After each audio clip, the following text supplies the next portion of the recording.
할렐루야. 오늘도 만나서 반갑습니다. 우리 옆 사람과 함께 인사 나눌까요? 잘 오셨습니다. 사랑합니다. 오늘도 주 안에서 평안하십시오. 오늘 하늘의 그 기쁨이 여러분에게 가득하기를 주님의 이름으로 축복합니다. 공의롭게 판단하라 라는 말씀의 제목으로 함께 은혜를 나누겠습니다. 점점 가을이 오고 있음을 느끼게 됩니다. 하늘은 맑아지고요. 또 바람도 선선하게 불고 있습니다. 이맘때쯤이면 피는 꽃들이 있죠. 코스모스와 구절초, 또 우리가 흔하게 길에서 볼 수가 있습니다. 더군다나 그 아름다움을 경쟁이라도 하듯이 이 외국에서 또 이제 참 예쁜 꽃들이 수입이 돼가지고, 그래서 많은 사람들을 또 즐겁게 만들고 있습니다. 그 예쁜 꽃들을 보게 되면 그 색깔이 참 영롱하지 않습니까? 색깔을 내고 또 어떤 꽃은 예쁜 향기를 풍겨요. 그 모습을 보면 나는 이렇게 예쁘다, 나 예쁘지 라고 자랑하는 것 같아요.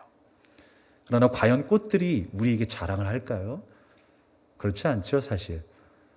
하나님께서 만들어 놓으신 그 자체로 주님의 섭리를 드러낼 뿐이라는 거예요.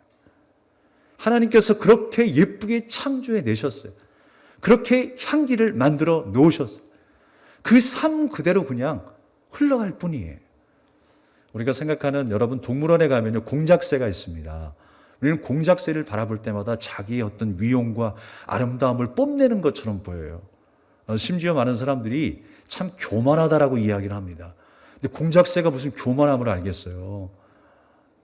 그것이 아니라 날개를 펴는 순간인 날개를 편다라고 하는 의미는 뭐냐면 수컷이 암컷을 유혹할 때 날개를 편다라는 거예요. 그리고 날개를 보면요 눈들이 있습니다. 눈과 같은 점들이 많이 이렇게 찍혀 있어요. 한 번만 더 보여주시겠습니까? 그 눈이 뭐냐면 적이 나를 공격할 때의 방어 수단으로 내가 너를 보고 있어, 나는 이렇게 위험한 존재야 라고 하는 것을 뽐내기 위해서, 방어하기 위해서 이런 눈들이 박혀 있다는 거예요. 그러니까 한마디로 생긴 대로 사는 겁니다. 생긴 대로. 뭐 특별함이 없어요. 우리 인간도 마찬가지입니다. 하나님께서 창조하신 그 선한 모습 그대로 살면 되는 거예요. 하나님이 기뻐하시는 뜻대로 주님의 자녀로, 주님의 은혜를 입은 자로서 순종하며 감사하며 살아가면 되는 거예요. 하나님께서 우리를 만드실 때 하나님의 형상으로 지으셨다라고 했어요. 하나님의 뜻대로 순종하며 사는 것이 당연한 것입니다.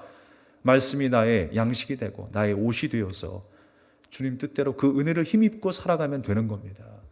그런데 하나님의 말씀에 불순종하며 나는 그 뜻대로 살지 않고 내 뜻대로 살겠습니다 라고 하는 것이 문제였어요. 내가 뭔가를 보태서 더 아름다운 삶을 살아가겠습니다. 내가 뭔가를 더 입어서 더 좋은 양식으로 내가 살아가겠습니다. 그것이 하나님 앞에 죄가 되었어요. 그래서 에덴 동산에서 쫓겨난 것 아니겠습니까? 하나님이 기뻐하시는 우리의 삶은 뭐였어요? 그렇게 하나님의 은혜를 받아먹고 살아가는 그 은혜에 목말라하는 가난한 심령이 되고 애통하는 심령이 되어서 주님의 손 놓지 않고 살아가는 주님의 자녀가 되기를 간절히 원하셨건만 만든 대로, 만드신 대로, 뜻하신 대로 살지 못했다는 것입니다. 그래서 죄를 지었을 때에 아담과 하와가 죄를 짓는 순간에 어떤 행동을 했습니까? 무화과나무 잎으로 치마를 만들어서 옷을 해 입었어요. 자기의 죄, 그 수치를 가리려고 했던 것입니다. 내 수치를 뭔가로 가리려고 했어요. 유대인들이 율법으로 자기의 수치를 가리려고 했던 것처럼, 자기의 영향을 자랑했던 것처럼, 자기의 거룩함을 드러내고 싶었던 것처럼 우리 사람들은요 끊임없이 그 어떤 것으로 나를 포장하려고 애를 쓸 겁니다. 주님이 주신 그 뜻대로 살지 못하고 뭔가를 자꾸만 포장하며 살 거예요. 오늘 그러한 유대인을 예수님께서 책망하고 계시는 장면이 나오는 거예요. 유대인들은 율법을 지키려고 엄청 애를 썼어요. 그리고 그 율법이 자신의 경건의 어떤 표상, 상징이 되었어요. 그렇지만 하나님께서 이스라엘 백성들에게 율법을 주신 이유가 무엇입니까? 죄를 깨닫게 하기 위해서, 그 율법을 지키려고 해보았으나 도저히 나 스스로는 지켜낼 수 없는 것이 율법이다라고 하는 것을 깨닫기를 원하셨어요. 그런데 끝까지 자기 행위대로 뭔가를 이루기 위해서 노력들을 해왔습니다. 예수 그리스도께서 이 땅에 오셨을 때에 율법이 완성되었다라는 말씀이 있습니다. 주님께서 그 율법을 완성하신 주인공이시죠. 그래서 예수님께서 십자가상에 죽으실 때 다 이루었다라고 말씀하시잖아요. 그 율법을 죄인이 심판받아 마땅히 죽어야 하는 그 율법을 완성시키신 분이 누구세요? 바로 예수님이시라는 거예요. 주님의 그 죽음 때문에 내가 살게 된 줄 믿습니다. 하나님 나라의 백성이 된 거예요. 그것을 이루신 분이 바로 예수님이십니다. 내가 이룰 수 없었기 때문에 예수님이 이루신 거예요. 그 사실을 믿고 살아가는 저와 여러분이 되어야 하는 것입니다. 그 은혜를 힘입고 살아가는 것이 바로 하나님의 형상대로 살아가는 거예요. 주님을 의지하며 그 은혜 가운데 사로잡혀 살아가는 인생이 바로 하나님 뜻대로 살아가는 인생입니다. 오늘도 그래서 주님은 24절 말씀에 우리에게 결론적으로 말씀하고 있어요. 뭐라고 말씀하십니까? 외모로 판단하지 말라라고 말씀하셨어요. 외모로 판단한다는 것은 생긴 것에 따라서 평가할 수 없다라는 거예요. 우리가 잘생기고 못생기고 어떤 옷을 입었느냐의 문제가 아니고 다른 것으로 우리가 좀 생각할 수 있어요. 내가 갖춰야 될 것, 내가 행하고 있는 것, 내가 신앙생활이라고 하는 모든 것, 버젓이 내 앞에 내세운 것이 무엇인가를 우리가 좀 생각해 보자는 거예요. 주님께서 외모로 판단하지 말라라고 했어요. 그렇다면 그 반대의 삶은 무엇입니까? 판단하지 않는 삶은 무엇입니까? 그것이 바로 오늘 말씀의 제목인 거예요.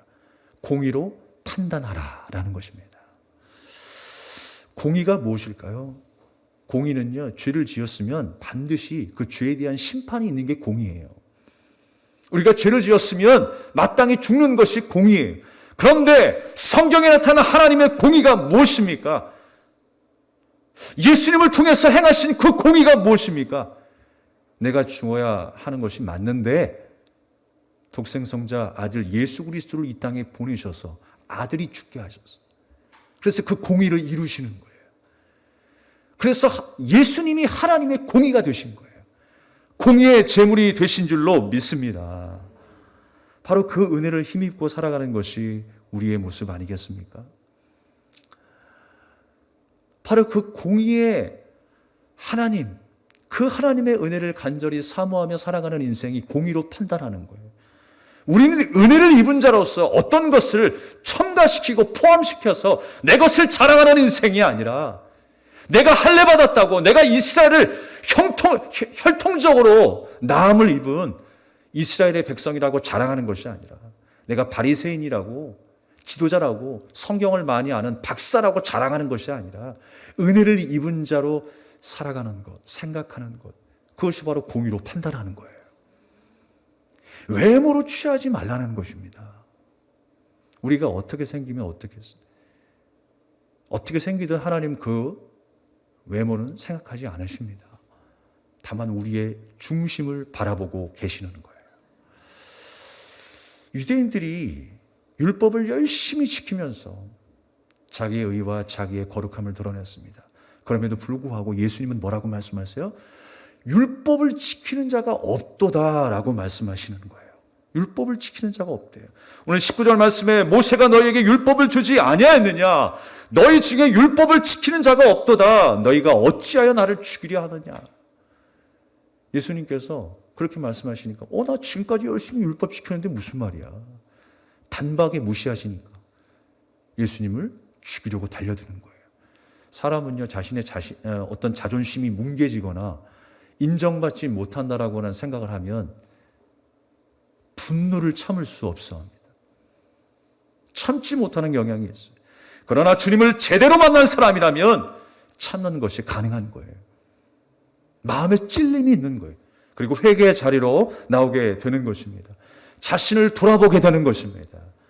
우리가 주님의 자녀라면 날마다 하나님의 말씀에 반응해야 되는 것이 맞다라는 것입니다. 날마다 그 말씀 앞에 날마다 반응하며 순종하는, 그렇게 성장하는 여러분 되시기를 주님의 이름으로 축복합니다.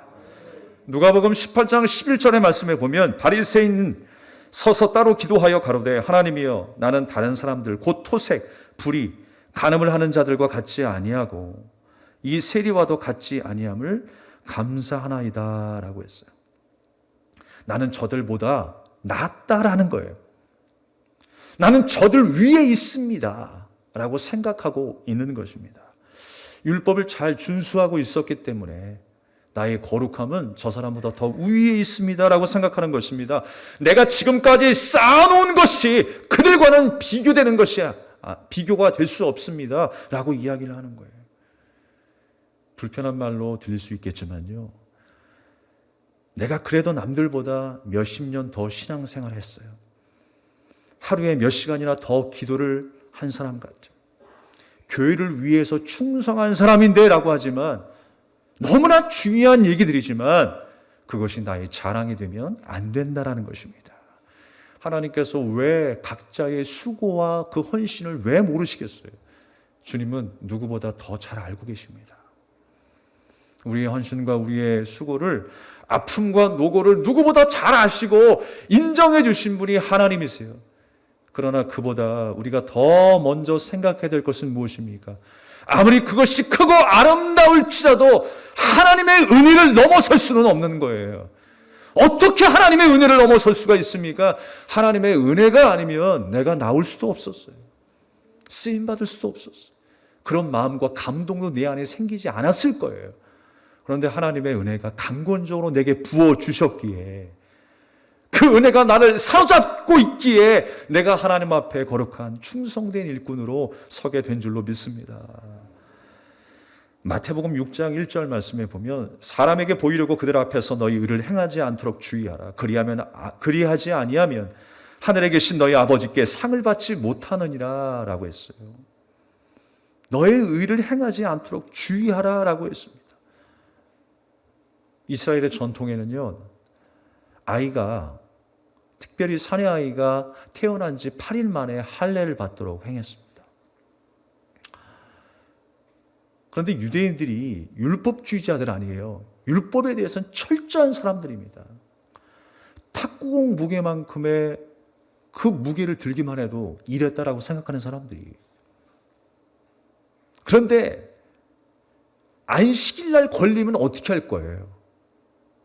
할례를 행하긴 행해야 되는데 8일째가 아니라 9일째 행할 수는 없을 거 아니에요. 그런데 그것을 당연하게 생각했어요. 합리화시킨 거예요. 할례는 받아도 되겠지라고 생각하는 거예요. 일을 하면서도 나름대로 몸에 칼을 대야 하는 그 일들을 안식일이 왔음에도 불구하고 하지 말아야 되는데 그 할례는 했다라는 거예요. 주님께서는 그들의 마음을 알고 계셨어요. 그들의 가식적이고 그들의 형식적인 신앙생활을 알고 계셨다라고 하는 것입니다. 자기들의 편의에 의해서 율법을 지키고 어기고 그런 일들을 반복하며 사는 그들의 모습을 예수님은 알고 계셨어요. 예수님이 은혜로 살려냈는데, 생명을 건지시는 그 일들을 안식일에 행하셨는데, 병자들을 고치면 율법을 어겼다고 하면서 난리를 쳤던 사람들이 누구였어요? 바로 유대인들이었다라고 하는 것입니다. 진정 유대인들이 알지 못했던 건 뭐예요? 그 율법의 정신을 알지 못했다는 겁니다. 하나님께서 그 율법을 백성들에게 주신 그 마음을 알지 못했다는 거예요. 그 율법의 바른 정신이 무엇입니까? 짜내고 짜내면 한 문장으로 요약하면 뭐예요? 하나님을 사랑하고 내 이웃을 내 몸과 같이 사랑하는 거예요. 여러분, 하나님 앞에서 주신 은혜를 알기 때문에 송구스러워서 자신을 낮추는 거예요. 그게 하나님을 사랑하는 거예요. 그리고 그 사랑하는 것이 바로 이웃 앞에 서서 주님 앞에 낮췄기 때문에, 자기를 부인했기 때문에 그 겸손의 마음으로 이웃을 사랑하지 않을 수 없게 되는 거예요. 그러니까 두 가지의 사랑이 아니라 하나의 사랑을 말씀하고 있는 것입니다. 여러분, 하나님을 사랑하시기 바랍니다. 이웃을 사랑할 수 있길 바랍니다. 그것이 바로 율법의 정신이라고 하는 거예요. 그 마음을 우리에게 주신 것입니다. 그러면 날마다 그 은혜를 알고 그 은혜를 사모하는 자로 살아야 되는데 내 것이 나를 가릴 것이 아무것도 없고 오직 주님의 은혜의 손밖에 없다라는 것을 알아야 될 텐데 자꾸만 율법을 지키면서 뭔가가 내 앞을 가리고 나를 자꾸만 뭔가 무장하게 하는 그 마음으로 사는 사람들이 유대인들이었어요. 절대로 율법은 내게 갑옷이 될 수 없습니다. 화려한 내 드레스가 될 수가 없습니다. 나를 가릴 수 있는 건 아무것도 없어요. 무화과나무 잎도 그 어떤 아름다운 천으로 만든 옷도 나의 모든 수치를 가릴 수가 없어요. 나를 가릴 수 있는 분은 오직 예수 그리스도이십니다. 주님의 옷이 내게 입혀져야 우리가 주님의 거룩한 백성이 되는 줄로 믿습니다. 다시 이야기를 처음으로 우리가 거슬러 올라가게 되면 예수님께서 성전에 올라가셔서 사람들 앞에서 복음을 전하기 시작하시는 거예요. 15절 말씀에 보니까 예수님의 가르침에 놀랐다라고 했어요. 사람들은 배우지 아니하였거늘 어떻게 그를 아느냐라고 이야기합니다. 그랬을 때 과연 예수님이 천지라서 그러셨을까요? 아닙니다. 예수님이 천지라서 그런 게 아니에요. 그때 예수님은 16절 말씀에 내 교훈은 내 것이 아니요 나를 보내신 이의 것이니라 라고 말씀하십니다. 예수님도 하나님의 뜻에 순종하며 산다는 것을 보여주고 있는 거예요. 예수님도 하나님의 뜻 가운데 살아내시고 있는 거예요. 우리 믿음의 성도들도 하나님의 뜻 가운데 그냥 살아내는 거예요. 그래서 우리가 일상에서 하나님의 말씀이 잘 통과되는 삶, 흘려보내는 삶, 사랑을 흘려보내고 내 삶을 통해서 하나님의 은혜와 사랑이 뭔가를 흘려보낼 수 있어야 돼요. 자꾸 내 안에서 필터 작용을 해가지고 하나님의 사랑은 고귀하고 아름다운 것인데 다른 것으로 나타나면 안 돼요. 세속적이고 기복적이고 세상 사람들이 좋아하는 방식으로 나타나면 안 되는 것입니다. 자연스럽게 흘러가야 되는 거예요. 할렐루야. 우리가 그렇게 예수님께서 말씀으로 이 땅에 오셔서 나의 눈을 밝혀주시고 나의 길을 열어주셨던 것처럼 우리가 이 땅에 살면서 작은 예수로서 등대가 되고 소금이 되고 이 땅에 유익한 한 사람 한 사람이 되어서 하나님의 영광을 드러낼 수 있는 저와 여러분 되기를 바라겠습니다. 그것이 우리 성도에게 능력이라는 거예요. 어떤 은사적인 힘을 발휘해서 권능을 행하는 것이 능력이 아니라 하나님의 뜻이 내 삶 가운데 나타나는 것이 능력이라는 거예요. 그러기 위해서는 나를 가리는 것이 아무것도 없어야 돼요. 오직 내게 부어주신 그 은혜가 내게 임할 수 있도록 부어질 수 있도록 순종하며 성장하는 저와 여러분이 되어야 한다는 것입니다. 그것은 하나님이 우리를 통해 역사하시는 것뿐이에요. 은사적인 것을 통해서 하나님이 기적을 행하시고 능력을 행하시는 것은 하나님이 역사하실 뿐이라는 거예요. 우리가 할 수 있는 것이 없습니다. 다만 우리가 순종하여 하나님으로부터 부어지는 은혜와 영광을 경험하는 것입니다. 그때 성장이 나타나고 그때 능력이 나타나는 거예요.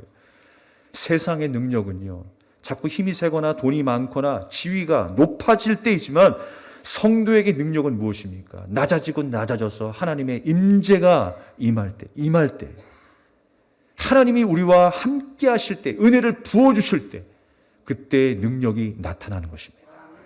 그게 바로 공의로 행하는 거예요. 외모로 취하지 아니하고 공의로 행하는 것입니다. 요즘 참 신동들이 많이 나타나죠. 방송들마다. 노래를 어떻게 그렇게 잘하는지 모르겠어요. 춤을 어떻게 그렇게 잘 추는지 모르겠습니다. 트로트건 국악이건 연기이건 그만큼 보는 게 많고 듣는 게 많다 보니까 어렸을 때부터 천재적인 그런 능력을 발휘하는 것 같습니다. 심지어 그 아이들이 보면 배운 경험들이 없어요.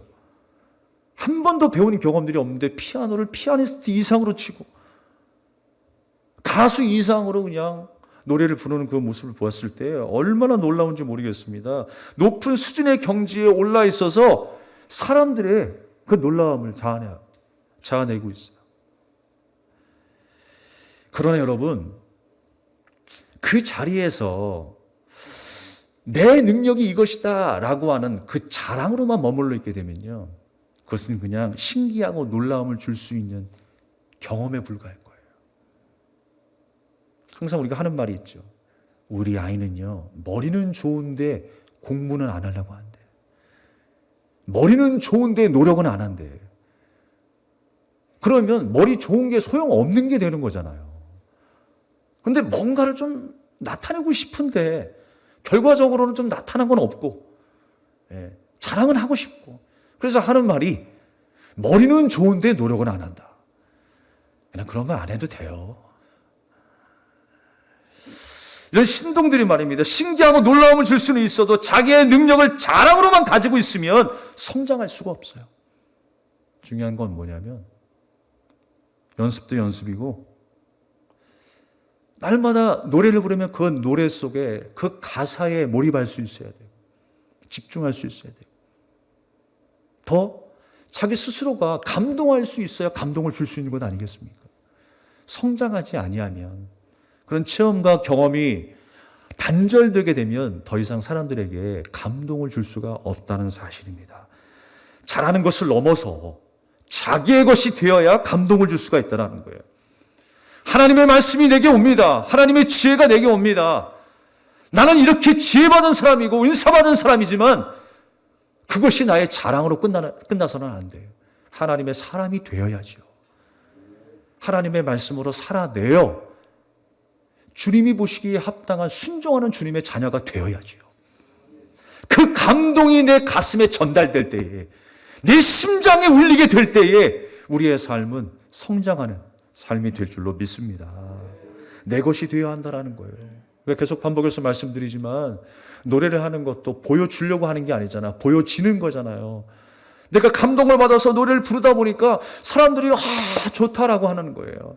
그런데 내가 기술은 좋고 발성은 좋아서 노래를 잘했는데 많은 사람들이 기계적으로만 들을 수 있어요. 기계적인 연기로 받아들일 수가 있는 거예요. 설교하는 저에게도 마찬가지입니다. 제가 배운 지식으로 멈춰 있으면 아무 능력도 나타나지 않을 거예요. 그러나 날마다 하나님의 말씀을 묵상하고 또 오늘 우리에게 새롭게 주신 그 음성 앞에 귀 기울이고 내가 감동되어서 또 새롭게 되어서 그 은혜를 함께 나눌 때에 하나님의 영광이 나타나는 것처럼, 주님의 역사가 나타나는 것처럼 날마다 이 말씀이 우리에게 새로움으로 다가올 수 있길 바랍니다. 주님의 말씀이 능력이 되어 내 가슴을 울릴 수 있는 귀한 은혜의 삶이 되기를 주님의 이름으로 축복합니다. 신앙생활도 보여주는 것이 다가 아니라 우리 마음 뼛속 깊은 곳까지 하나님을 사랑하고 이웃을 사랑하는 마음으로 나타나야 할 줄로 믿습니다. 오늘 유대인들, 특별히 바리새인들은 실제적인 가르침의 내용에는 관심이 없었어요. 율법의 정신에는 관심이 없었어요. 그리고 예수님을 바라볼 때도 어떻게 저 가난하고 미천한 목수의 아들이 성경을 읽고 설명을 하는지에 대해서 놀라우고 있어요. 어떤 외모를 바라보면서, 환경을 바라보면서 유대인들은 판단하고 있는 것입니다. 왜냐하면 그들은 정통 랍비들이었고 귀족들이었거든요. 이스라엘 중에 이스라엘. 그러나 사도 바울은 뭐라고 이야기했습니까? 그 모든 것들을 다 배설물로 여겼다고 했어요. 내가 배운 학식들, 내가 경험했던 모든 일들, 내가 쌓아왔던 어떤 커리어들 다 배설물로 여겼다는 거예요. 오늘 유대인들은 자랑할 게 많았는지 모르겠습니다. 할례도 받았어요. 배울 것도 많이 배웠어요. 말씀을 암송하는 그 일들도 많았습니다. 기도도 열심히 했습니다. 그러나 예수님이 보시기에는 불합격이라는 거예요. 율법을 지키는 자가 없도다라고 말씀하고 있습니다. 믿는 자의 삶이 이름만 이스라엘, 이름만 할례가 아니라 야곱이 이스라엘로 바뀌었던 것처럼 하나님 앞에 새로운 인생이 되어야 되지 않겠습니까? 완전히 부서지고 다듬어져서 하나님이 보시기에 아름다운 야곱의 모습처럼 사기꾼이었던 이 세상의 욕망과 자랑으로 점철되었던 그 야곱의 인생이 하나님 앞에 거룩한 이스라엘로 변했다는 것처럼 진짜 우리가 그렇게 날로 새로워져야 할 줄로 믿습니다. 말씀이 내 삶 속에 나타나는 그 축복의 통로가 되기를 주님은 간절히 원하고 계시는 거예요. 외모로 취하는 인생이 아니라 공의로 판단하고 취할 수 있는 우리의 인생이 되기를 간절히 원하세요. 그것은 무엇입니까? 오늘도 주님의 은혜 없이는 안 됩니다라는 결론이에요. 주님이 우리를 도우셔야 합니다. 주님이 나와 함께 동행하셔야 합니다. 라고 하는 결론인 거예요. 주님이 함께 하시면 우리는 모든 것을 할 수 있습니다. 라고 하는 믿음의 고백인 거예요. 한 주간의 삶의 고백이 그렇게 될 수 있길 바라겠습니다. 말씀을 정리할게요. 우리가 사람과 사람이 만나는 거 사실 다 은혜라고 생각합니다. 남편과 아내가 만나는 것도 은혜로 만났다는 생각을 해야 돼요. 그렇게 생각하지 않으면요, 어떻게 됩니까? 내가 받아야 할 권리만 주장하게 돼요. 우리 믿음의 주체들도 마찬가지입니다. 성도와 성도가 만났어요. 근데 은혜로 만났다라고 생각하면 한없이 감사와 기쁨과 용서와 사랑입니다. 그런데 어쩌다가 만난 사이라고 생각하면요, 문제가 발생합니다. 다툼이 일어납니다. 업신여기게 됩니다. 나를 더 높게 생각하려고 합니다. 우리는 다 은혜로 만난 존재들이에요. 내 수준이 이 정도니까 이런 사람을 만났다? 그게 아니죠. 은혜로 만났다니까요. 내 수준이 이것밖에 안 되니까 이런 사람을 만났다고 생각하지 마세요. 그러니까 다툼이 일어나는 거예요. 내 남편, 내 아내를 어떻게 만났다? 함께 따라합시다. 은혜로 만났다. 더 이상 로또라고 이야기하지 마세요. 안 맞아도 너무 안 맞는다고 로또로 이야기하지 마세요. 선물로 주셨다니까요. 은혜가 선물이잖아요. 선물로 주셨는데 내 판단이 왜 들어갑니까? 선물을 받았는데 이렇게 싼 거를 나한테 선물로 주고 말이야. 이러면 안 되잖아요. 예. 오늘 집에 들어가셔서 우리 한장로님 저녁 맛있게 드시고 점심 맛있게 드시고. 우리는 다 은혜로 만났습니다. 서로 판단할 수 없는 존재들이에요. 내가 내 역량을 쌓아서 만들어 놓은 것이 아니라 은혜라는 사실을 안다면 우리는 누굴 만나도 감사해야 합니다. 어떤 지체를 만나도 우리는 감사할 수밖에 없어요. 내 마음에 들지 않는다고 해서 내가 자꾸만 그 대상을 다른 대상으로 바꿔버리면 안 돼요. 우리 애칭이 자꾸 바뀌잖아요. 누구누구씨, 사랑하는 누구누구씨 하다가 나중에는 누구 엄마로 바뀌다가 나중에는 어떻게 바뀌어요? 남편이고 아내건 아우 저 인간. 어느 순간에 이름이 인간으로 바뀐다니까요. 처음에는 허니 자기 그러다가 그 다음에 그 이름이 인간이 뭘로 바뀐 줄 아세요 여러분? 아유 저 화상. 어느 순간에 화상이 되어 있어요. 여러분 화상으로 만들지 마시기 바랍니다. 그 또한 은혜로 주셨기 때문에 그 또한 하나님이 은혜로 다스리고 계세요. 나를 하나님께서 은혜로 다스리고 계시고 인도하고 계시고 내 마음에 안 들지만 어떻게 저렇게 망가질까가 아니라 어떻게 내 자녀가 저렇게 실망스러울까가 아니라 하나님께서 다 은혜로 주셨기 때문에 하나님의 손길에 의해서 지금도 다스림을 받고 있다는 하는 사실입니다. 그렇다면 우리는 주님의 뜻대로 대하고 주님의 뜻대로 양육해야 하는 것이 맞는 거예요. 그리고 그를 위해서 중보기도 하는 것이 맞는 것입니다. 내게 맞는 남편, 내게 맞는 아내는 없어요. 내게 맞는 자녀로 생각해서는 안 되는 것입니다. 여러분 한 주간의 삶 동안 하나님의 방법을 구하십시오. 하나님의 그 방법과 다스림을 구하는 것이 바로 하나님의 뜻인 줄 믿습니다. 오늘도 함께 다시 한번 우리가 찬양하며 기도하기를 원합니다. 주님 나와 동행하옵소서. 주님이 나를 지키실 줄 믿습니다. 우리 찬양 드리며 함께 우리 기도하겠습니다.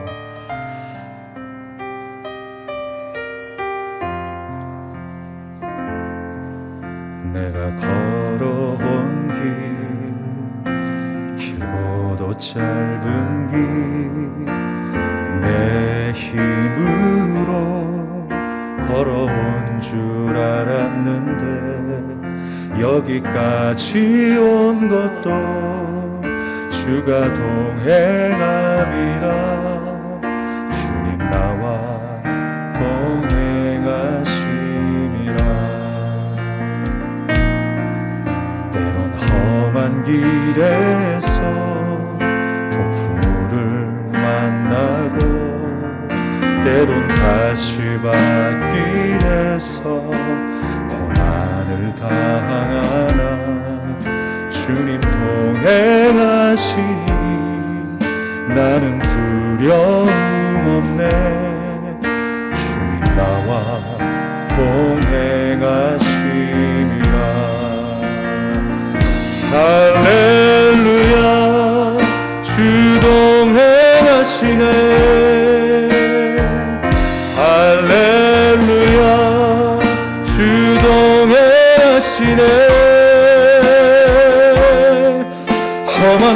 골짜기도 나 두려움 없네. 주님 나와 동행하심이라. 내가 걸어온 길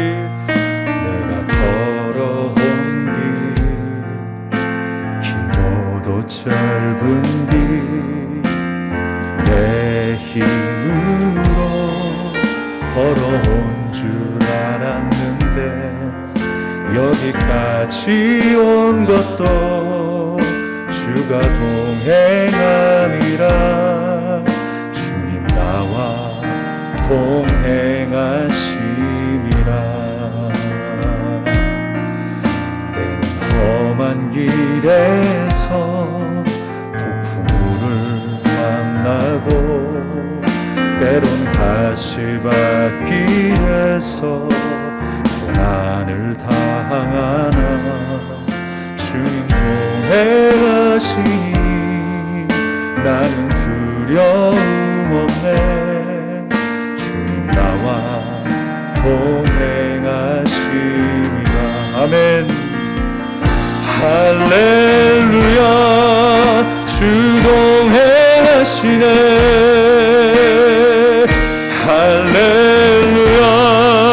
주 동행하시네.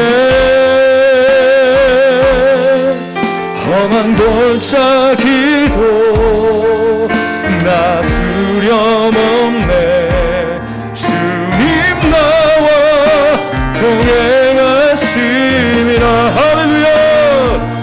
할렐루야. 주 동행하시네. 할렐루야. 주 동행하시네. 험한 골짜기도 나 두려움 없네. 주님 나와 동행하시니라. 다시 한번 할렐루야. 할렐루야. 주 동행하시네. 할렐루야. 주 동행하시네. 그 나라 갈 때까지 나를 붙드시네. 주님 나와 동행. 우리 마지막으로 다시 한번 할렐루야. 할렐루야. 주 동행하시네. 그렇습니다 주님. 할렐루야. 주 동행하시네. 그 나라 갈 때까지 나를 붙드시네. 주님 나와 동행하심이라. 그렇습니다. 주님이 나와 동행하십니다. 내가 내 앞길이 두려워서 뭔가를 자꾸만 준비하고 있습니까? 그 어떤 바리케이트를 치고 그 어떤 두려움이, 어떤 시험이 내게 올까봐 두려워하며 염려하고 있습니까? 여러분, 주님 앞에 내어놓으십시오. 여러분의 삶을 맡기십시오. 우리는 주님의 뜻대로 살아가면 되는 것, 그것이 우리의 능력이라고 그랬어요. 하나님의 말씀에 순종하며 살아가는 것이 나의 능력입니다.